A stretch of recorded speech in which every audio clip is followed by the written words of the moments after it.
So, hello again everyone. Tapos na ako mag-lunch. So, titikman na natin yung taho na binigay kanina. Wow! Masarap, may leche flan. Parang ang dami niyang syrup.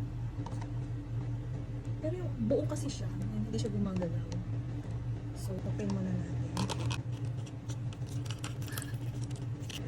So, ayan. So, ito na siya. Tikman muna natin yung syrup. Yung syrup niya hindi masyadong matamis.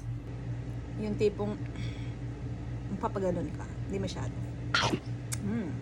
Tikman natin yung mga bobo. Yung mga super like ko pa naman din yung mga sago-sago. Yan.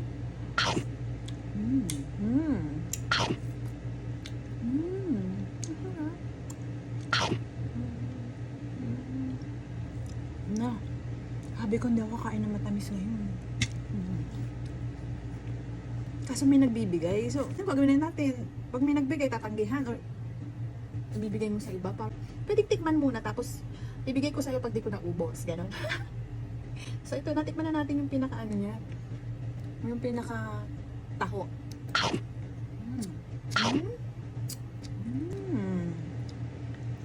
So, ayan, binutas ko na siya. Ano siya? Parang kailangan yata gaganon-ganonin. But wait, yung nga pala yung leche flan. Oh my God. Yung leche flan to eh, oh. Ang sarap din ng leche flan. Ang sarap. Grabe. Gumagawa rin ako ng leche flan. Kaya lang, hindi ngayon. Uy, ang sarap. Grabe. So, sige, incorporate na natin yung pinakataho. Haluin na natin ng todo-todo. Grabe, alam nyo ba, ang tagal ko nang hindi nakakatikim ng taho. Since nagbakasyon ako. Kasi normally, wala namang talagang nagtitinda ng taho dyan sa labas. Di sa mga kabayan store, kabayan restaurant. Walang bihirang taho. Sa Barin meron. So, tikman na natin siya. Ayan na!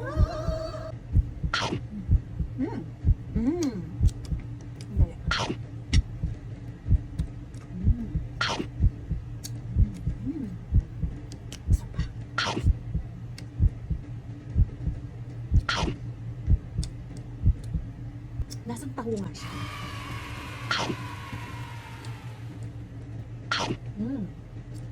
Okay sa akin yung ganito, yung hindi masyado maraming syrup. Kasi ayoko ng matamis, alam niyo na. We're not getting younger. Oh my God. English. Hindi ko siya kayang ubusin na kasi ang dami nito. Busog na ako. Pero masarap siya. So yung mga gusto ng mas matamis, yan. Sa tingin ko gusto yung dagdagan ng syrup pa. Pero sa akin, sakto na siya. Nahalo, ayan. Okay na siya. Thank you po. Nakatikim na ulit ng taho.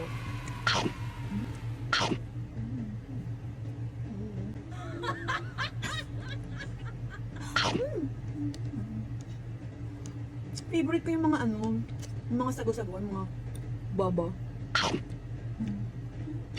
Masarap. Mga gusto mag-order dyan, mga malalapit lang dito. PM is lucky. Mura lang siya. Presyong kabayan. Harap.